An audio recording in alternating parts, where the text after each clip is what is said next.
앵커리의 똑TV 시청자 여러분 안녕하십니까? 앵커리 이현경입니다. 아티스트 임영웅 씨의 2023년은 정말 기대가 큽니다. 최근에 빌보드에서 진행하고 있는 투표하고 계시죠? 2022년에 발매된 K-팝 앨범에 대한 투표가 진행 중인데 임영웅 씨가 압도적으로 선두를 달리고 있지 않습니까? 이제 국내에서는 더 이상 당할 자가 없고 무대가 좁다라고 느껴질 정도로 훌륭한 아티스트로 성장을 했는데요.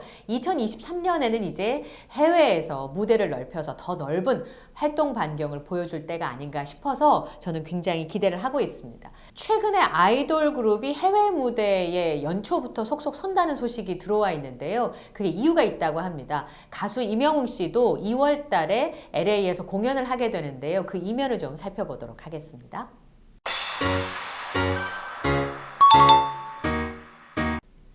걸그룹 블랙핑크가 사우디아라비아 리야드에서 1월 20일 날 그리고 아랍에미리트 아부다비에서 1월 28일 날 새해 첫 공연을 갖는다고 합니다.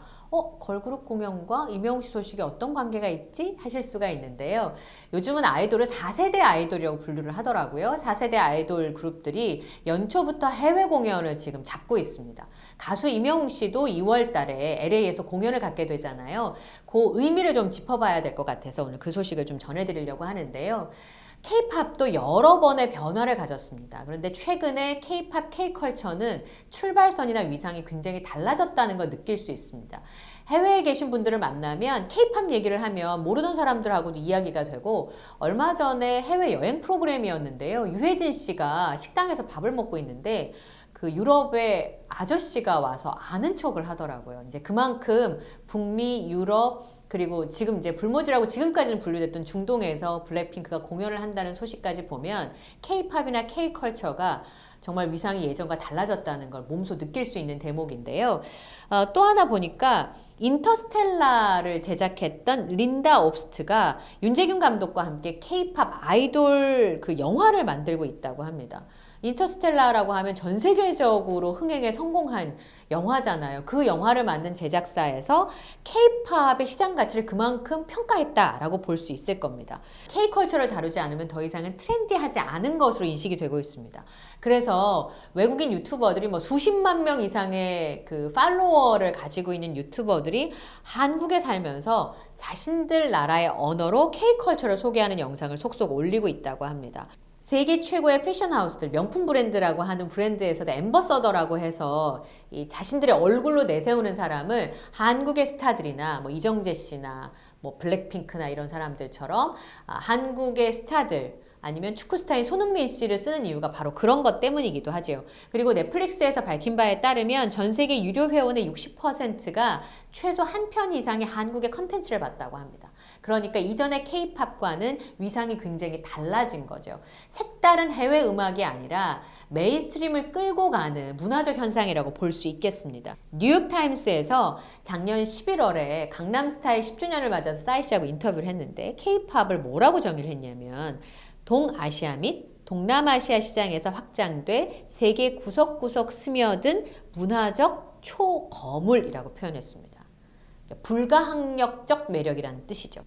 K-팝 시장의 위상이 이렇게 달라졌고 시장 가치가 충분하기 때문에 임영웅 씨가 올해부터 해외에 진출해서 무대를 넓혀도 좋은 환경이 만들어지고 있는 겁니다. 그래서 새해 초부터 아이돌들이 해외 출타 중입니다. 방탄소년단이 이제 군 문제 때문에 어느 정도 공백기가 예상이 되기 때문에 이 시장을 차지하고 싶어 하는 아이돌들이 있을 거고요. 또 하나는 코로나가 좀 완화가 되면서 무대가 좀 자유로워진 측면도 있습니다. 지난번에 월드컵 때 보니까 마스크 쓰고 있는 사람이 없잖아요. 그러니까 무대를 하기에 좋은 환경이 만들어지고 있는 거고 또 해외 시장이 말씀드린 것처럼 수익성이 좋아지고 있기 때문에 아이돌 그룹이 너도 나도 해외에 진출하고 있습니다. 예전에 아이돌들은 음반을 내면 방송이나 예능에 출연하면서 대중적인 인기를 얻는 것을 주 활동 무대로 삼았었는데요. 이제는 해외 무대 나가는 게 훨씬 더 필요하다는 겁니다. 그러면 해외 무대라 그러면 뭐 몇만 명씩 모이는 공연만을 생각했었는데 수천 명 수준의 공연을 한다는 겁니다. 왜냐하면 요즘 K-팝 전체 시장에 대한 관심들이 많다 보니까 국내에서 많이 알려지지 않은 K-팝 아이돌을 해외에서 먼저 연락을 하는 경우들이 많이 있다고 하네요. K-팝 공연이라고 하면 혹시 그 가수를 잘 모르고 그 아티스트를 잘 몰라도 공연을 오는 수요가 있다 보니까 시장을 선점하자라는 차원에서 신인 때부터 해외 투어를 기획하는 경우가 많이 있다고 합니다. 그래서 빨리 수익을 내려면 기획사들이 이런 부분을 캐치를 해야 되는 거죠.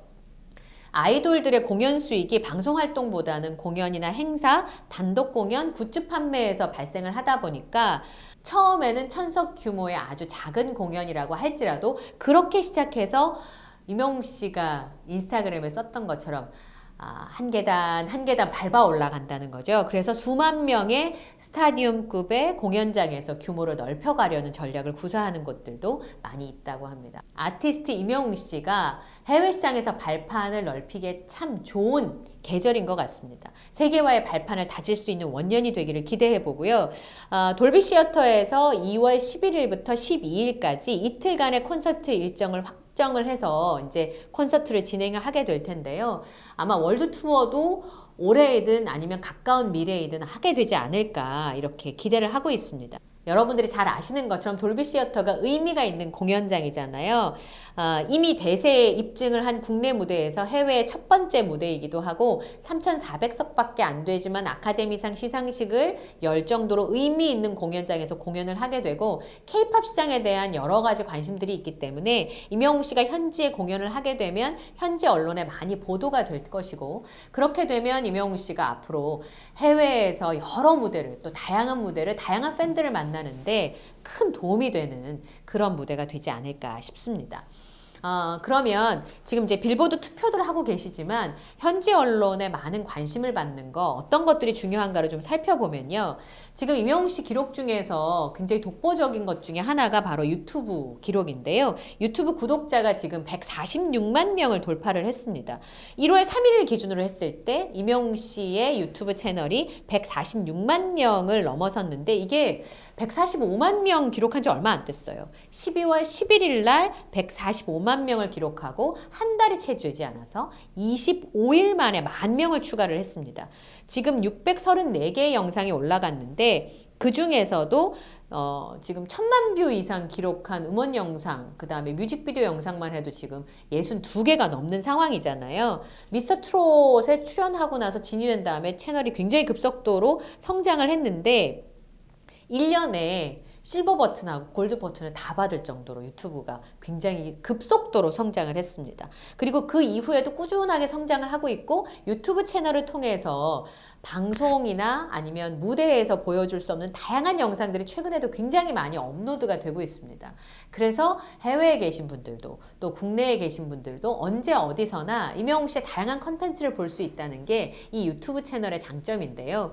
제가 해외 공연 얘기를 하다가 갑자기 왜 유튜브 얘기를 하나 궁금해 하시는 분들이 계실 것 같은데 유튜브 조회수가 굉장히 의미가 있습니다. 지난번에 이제 빌보드에서 핫백 차트 집계를 할 때 유튜브 조회수가 합계가 된다라는 말씀을 드렸었는데 강남스타일이 계속 2등만 하다가 끝내는 이 핫백 차트 1위를 못하고 끝낸 게 이 마룬5에 막혀서 정상을 탈환을 못한 거였거든요. 근데 그 당시 분위기를 다시 생각해보면 싸이씨의 강남스타일이 전 세계에서 인기를 끌었거든요. 그러니까 빌보드의 핫백 차트 1위를 못한 게 굉장히 이상해 보이는 대목이었습니다. 그런데 그게 바로 라디오 방송 점수 때문이었던 거죠.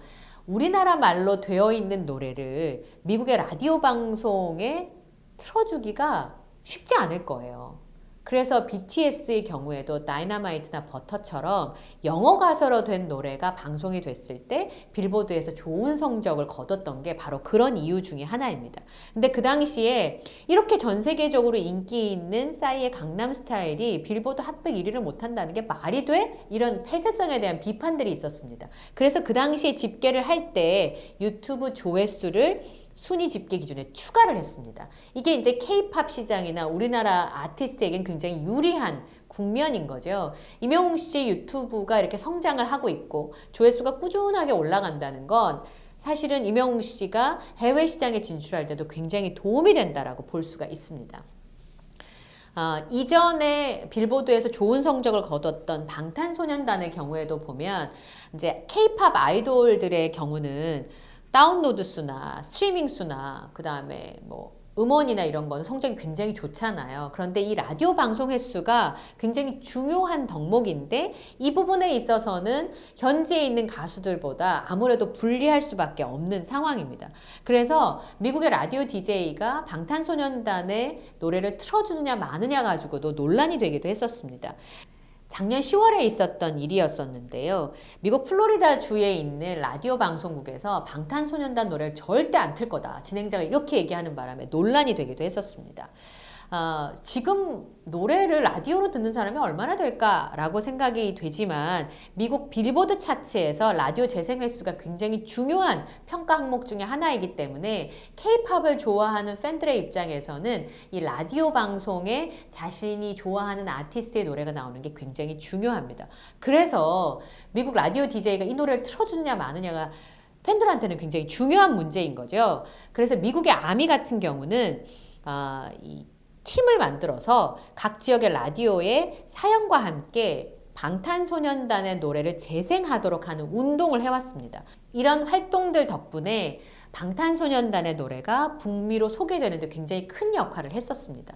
그런데 일부 라디오 방송 DJ들이 이거를 트는 것 자체를 굉장히 탐탁치 않아 하는 그런 경우가 많이 있었습니다. 정확한 비중은 나와 있지 않지만 핫백 차트에는 오프라인 싱글이나 음반 구매량, 라디오 방송 시간, 온라인 스트리밍, 디지털 음원 구매와 다운로드를 종합적으로 고려해서 산정을 하게 되는데요. 이미 이제 빌보드에서 높은 성적을 K-팝 음악들이 내고는 있습니다만 상대적으로 이 라디오 방송 횟수가 적을 수밖에 없다 보니까 이거를 성공시키기 위해서 K-팝 팬들이 굉장히 열심히 노력을 하고 있었던 것이죠. 사실 영화는 자막이 있는데 음악은 자막이 없잖아요. 특히 라디오 방송 같은 경우는 아티스트 임영웅 씨의 노래가 현지에서 많이 들리기 위해서는 뭔가 전략이 좀 필요하지 않을까 생각해 보게 되는 그런 대목입니다.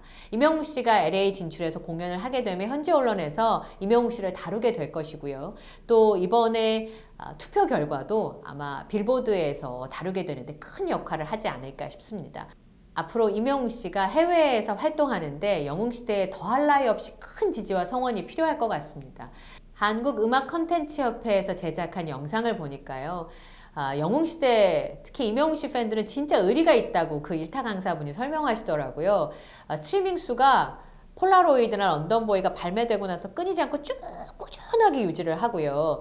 또 음원 다운로드 수도 사실은 이게 한 사람이 한 번 다운로드 한 번밖에 카운트가 안 됨에도 불구하고 처음에 많이 하고 그 다음에 이제 카운트가 안 되니까 좀 떨어지긴 하지만 꾸준하게 음원 다운로드 수도 유지하는 걸로 봐서는 다른 아이돌 팬덤에 비해서도 굉장히 충성도가 높고 활동이 활발하고 존경할 만한 팬덤이다 이렇게 설명을 했었는데 이제 글로벌로 나가게 되면 영웅시대와 임영웅 씨를 좋아하는 팬들의 활약이 굉장히 필요한 대목인 것 같습니다.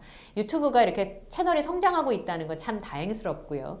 그리고 라디오 방송 횟수 이런 것들이 집계가 돼서 임영웅 씨가 이제 현지 시장에서 평가를 받게 될 거니까 영웅시대를 비롯한 임영웅 씨를 좋아하는 팬분들은 앞으로도 활동을 많이 해야 되겠다라는 생각이 들었습니다. 이미 해외에서 활동하고 계시는 임영웅 씨 팬들의 역할도 더할 나위 없이 필요하지 않을까. 다른 아이돌 멤버 그리고 다른 아이돌 그룹들의 성과를 봤을 때 그런 대목들이 필요하지 않을까 해서 오늘 소개를 좀 해드렸습니다. 2023년 열심히 활동해서 아티스트 임영웅 씨가 해외로 뻗어나갈 수 있도록 응원하고 지지해야겠습니다. 오늘 영상도 마음에 드셨다면 구독, 좋아요, 알림 설정을 부탁드리고요. 저는 다음 영상에서 또 인사드리겠습니다. 함께 해주셔서 고맙습니다.